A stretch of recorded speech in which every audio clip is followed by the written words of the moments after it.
अस्सलाम वालेकुम जी। आज तो मेरे पास खुशखबरियाँ ही खुशखबरियाँ हैं। मैं आप ये समझे कि खुशखबरियों का एक बंडल, एक पिटारा मेरे हाथ लग गया है जो कि मैं आपको देने वाली हूँ। इतनी बड़ी खबर मैं आपको दे रही हूँ कि शहबाज शरीफ, आर्मी चीफ, इनकी मेहनत रंग ले आई है। पूरी दुनिया इस टाइम पर पाकिस्तान की तरफ देख रही है and all for the good reasons. सब अच्छा है, सब अच्छे के लिए देख रही है। और ज़ाहिर सी बात है, जब पूरी दुनिया पाकिस्तान को मान रही है, पहचान रही है, अच्छी तरह से उसको गुड बुक्स में देख रही है, तो कुछ लोग तो होंगे जिनको पाकिस्तान खटकेगा, जैसे भारत को खटकेगा, जैसे अमेरिका को खटकेगा और जैसे पाकिस्तान तहरीक इंसाफ को खटकेगा। अब ये क्या पूरी स्टोरी है, ये इसकी तफसीलात मैं आपको इस वीडियो में बताने वाली हूँ। वज़ीर आज़म शहबाज शरीफ और जो आर्मी चीफ हैं जनरल आसिम मुनीर, उनकी जो मुश्तरका कोशिशें हैं वो रंग ले आई हैं। वर्ल्ड बैंक ने पाकिस्तान को, बड़े गौर से आपने खबर सुनी है, वर्ल्ड बैंक ने पाकिस्तान को 20 अरब डॉलर देने का वादा कर लिया है। वर्ल्ड बैंक ने यह खतीर रकम पाकिस्तान को 10 साला कंट्री पार्टनरशिप फ्रेमवर्क के तहत देने का वादा किया है। फ्रेमवर्क की मंजूरी के लिए 24 में से 19 डायरेक्टर्स ने पाकिस्तान के हक में वोट दिया है। वर्ल्ड बैंक 20 अरब डॉलर का तकरीबन 3/4 हिस्सा आईडीए के जरिए फराहम करेगा। बाकी रकम international bank for reconstruction and development के तहत फराहम की जाएगी। ये एक मुकम्मल प्रोग्राम है और इस प्रोग्राम के तहत मिलने वाली जो रकम है पाकिस्तान के अवाम और इनकी फलाह बहबूद पर खर्च होगी। वर्ल्ड बैंक का पाकिस्तान पर एतमाद इस बात का मुंह बोलता सबूत है कि मुल्क की मईशत अब तरक्की की तरफ गामजन है। अल्हम्दुलिल्लाह, अल्हम्दुलिल्लाह, अल्हम्दुलिल्लाह। और मौजूदा हुकूमत की काविशों के बाद पाकिस्तान एक बार फिर इस काबिल हो गया है कि आलमी इदारे आप पर एतमाद करें और आपके साथ 10 साल पार्टनरशिप करने को तैयार हो। अच्छा, अब ये बड़ा सिंपल सा फंडा है। लोग कहते हैं कि कोई भी अगर प्रोजेक्ट, और ये जो लोग होते हैं ज़्यादातर इनका ताल्लुक जो है वो यूथिया ब्रिगेड से ही होता है, तो ये जो लोग होते हैं ना, ये ज़्यादातर ये कहते हैं कि ये सिर्फ दिखाने के लिए प्रोग्राम है या सिर्फ ये शॉर्ट लिफ्ट प्रोग्राम है, इसका कोई लॉन्ग टर्म कोई इम्पैक्ट नहीं होगा। या वो कहते हैं कि जी पाकिस्तान के अंदर बहुत एक बुरा वक्त चल रहा है, बहुत मुश्किल दौर है पाकिस्तान के लिए, सो क्या होगा कि पता नहीं क्या होगा, अगले साल क्या हो जाएगा। ये सब झूठ है, ये सब नाउमीदी की बातें हैं और ये सब गलत बातें हैं। मैं आपको एक सिंपल सा लॉजिक बताती हूँ। आप माशाल्लाह जितने भी लोग मुझे इस वक्त देख रहे हैं, सुन रहे हैं, जो मेरे सब्सक्राइबर हैं और जो चाहते हैं कि मज़ीद मेरे सब्सक्राइबर में इजाफा हो, आप इसको प्लीज़ आगे स्प्रेड भी करें। सो वो इस चीज़ को समझते हैं, इस लॉजिक को समझते हैं कि मैं अगर आपको एक नौकरी दे रही हूँ, फॉर दैट मैटर, एक एग्जाम्पल दे रही हूँ आपको कि अगर मैं आपको नौकरी दे रही हूँ कि आपका ये 5 साल का कॉन्ट्रैक्ट है, मैं इसीलिए आपको दे रही हूँ ना क्योंकि मुझे आपके अंदर ये पोटेंशियल नज़र आ रहा है और आपके साथ मैं एक प्रोफेशनल बाइंडिंग में जा रही हूँ। इसी तरह कंट्री टू कंट्री, ये जो एक कंट्री टू कंट्री एक आपकी एक ये पार्टनरशिप है, ये जो आपकी एक पार्टनरशिप है, ये इसलिए है क्योंकि कहीं ना कहीं इन लोगों को पाकिस्तान के अंदर पोटेंशियल नज़र आ रहा है। अगर पाकिस्तान के अंदर पोटेंशियल नज़र आ रहा है तभी तो 20 अरब डॉलर्स की इतनी बड़ी रकम जो कंट्री पार्टनरशिप फ्रेमवर्क के तहत आलमी बैंक पाकिस्तान को दे रहा है। अगर पाकिस्तान डिफॉल्ट होता या हो रहा होता या आने वाले 10 सालों में डिफॉल्ट के कहीं करीब भी होता, आप मुझे खुद अपनी अकल समझ से ये बताएं कि क्या आलमी बैंक पाकिस्तान को ये 10 साल पार्टनरशिप फ्रेमवर्क के तहत 20 अरब डॉलर्स देता? बिल्कुल नहीं देता।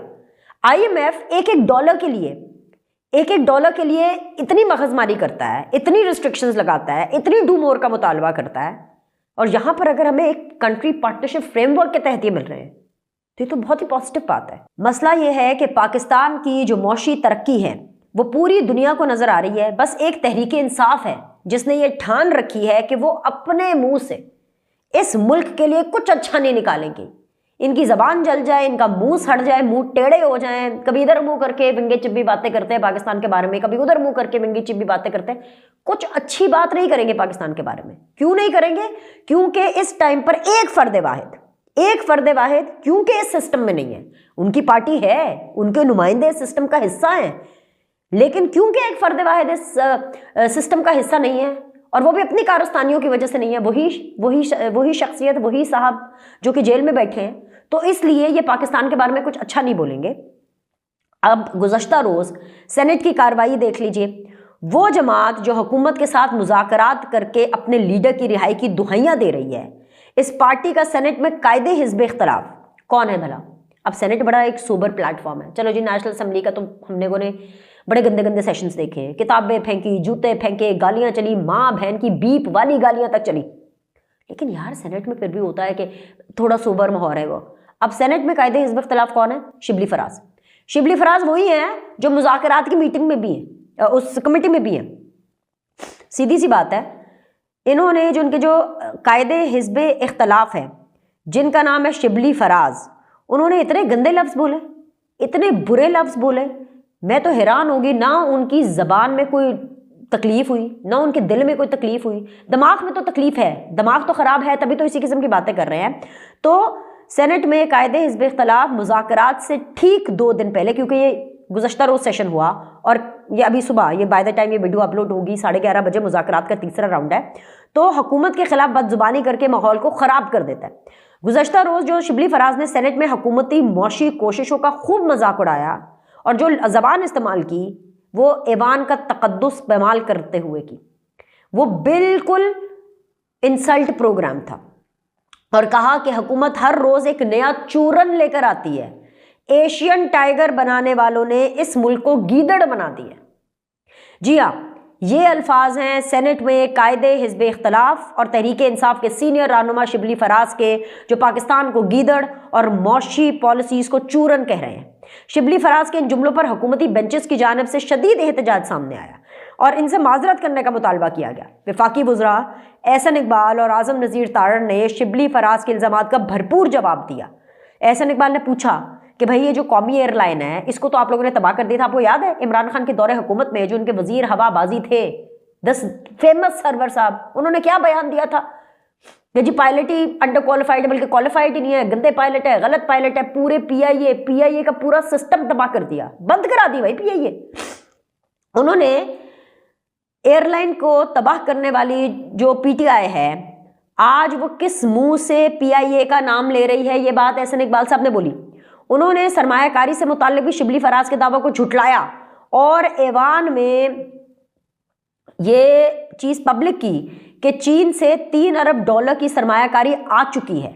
वफाकी वजीर कानून सेनेटर आज़म नज़ीर तारड़ ने भी शिबली फराज को खूब आड़े हाथों लिया और पीटीआई से मुताल्लिक दावा किया कि वो हुकूमत से एनआरओ मांग रहे हैं।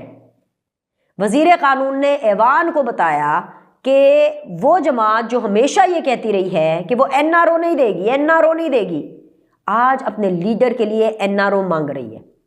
वजीर कानून ने बताया कि पीटीआई मुतालबा कर रही है कि उनके कैदियों को एक एग्जीक्यूटिव ऑर्डर के जरिए रिहा किया जाए।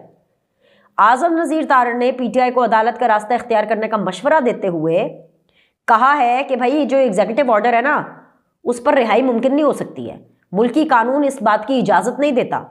नाजरीन, ये है पाकिस्तान तहरीक इंसाफ का असल चेहरा।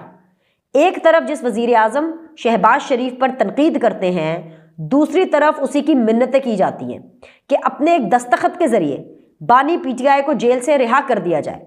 सेनेट में शिबली फराज की तकरीर और पार्टी अरकान के एहतजाज पर तहरीक इंसाफ को देखना चाहिए कि मुज़ाकरात से ठीक 1 दिन या 2 दिन पहले सियासी माहौल ख़राब करके मुज़ाकरात के तीसरे राउंड को साबुटाज करने की कोशिश क्यों की गई।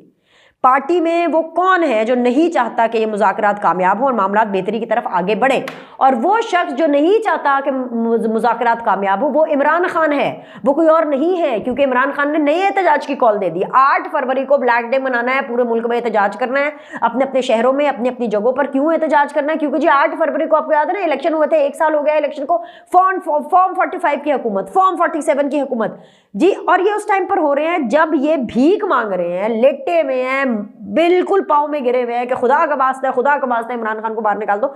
इनको तो इतनी शर्म हया भी नहीं आती, शिबली फराज को इतनी शर्म हया नहीं आई कि वो सेनेट में खड़े होकर एशियन टाइगर्स को गीदड़ बोल रहे हैं और सेनेट में ये एक्सपोज हो गए। आज़म नज़ीर तारड़ बोल रहे हैं कि ये एनआरओ ले रहे हैं और फ्लोर ऑफ द हाउस पर बोल रहे हैं, और इनको ये भी शर्म नहीं आ रही है कि शिबली फराज ने अभी ये 11:30 बजे इसी हुकूमत जिसको ये गीदड़ बोल रहे हैं, जिस मुल्क को ये गीदड़ बोल रहे हैं, जिन पाकिस्तानियों को ये गीदड़ बोल रहे हैं, जिनकी पॉलिसीज को चूरन कह रहे हैं, उनके सामने जाके एड़िया रगड़ रगड़ कर उन्होंने एनआरओ मांग रहे हैं। मतलब यार कोई बंदे की कोई फेस सेविंग होती है, कुछ तो होता है कि मतलब ये तो बड़ी बेसिक सी कॉमन सेंस है कि अगर आपको किसी से काम होगा आप थोड़ा हाथ हौला रखेंगे, और वो काम जो कि आप एक एक्स्ट्राऑर्डिनरी, एक बेजा फेवर ले रहे हैं आउट ऑफ द वे जा करके। इमरान खान ने कोई झंडे तो गाड़े हैं नहीं। अलकादर यूनिवर्सिटी का ट्रस्ट का जो भी मामला है, 4 साल के अंदर रिपोर्ट हो रहा है कि जी वहाँ पे 200 स्टूडेंट है, और जी क्या दूर बयाबान में ना वहाँ पर कोई इंफ्रास्ट्रक्चर है कुछ। मुझे तो समझ नहीं आती कि वहाँ पे स्टूडेंट्स आते जाते कैसे हैं। और ये तो अजीब ही मंतक हो गई कि जी चोरी के पैसों से आप जी हम ट्रस्ट बना रहे हैं, चोरी के हेर फेर के पैसों से कल को कोई मस्जिद बना दे, चोरी या हेर फेर के पैसों से कोई स्कूल बना दे, तो क्या वो जस्टिफाई हो जाएगा? मैं पहले भी आपसे पिछली वीडियो में भी बात करी थी, नीयत पर मुराद है। नीयतें क्या है इनकी नीयतें ठीक नहीं है। क्या चोरी के पैसों से ये फलाह बहबूद का काम करेंगे? चोरी के पैसों से ये इस्लामाइजेशन करेंगे? चोरी के पैसों से 2 नंबरी से ये रियासत मदीना का दावा करेंगे? 2 नंबरी से जो है ये ट्रस्ट बनाएंगे? बातें आप इनसे करा लें और अकल और शर्म टके की नहीं है इनको। खैर अभी के लिए इतना ही। लाइक करें, सब्सक्राइब करें। आपसे अगली वीडियो में मुलाकात होगी।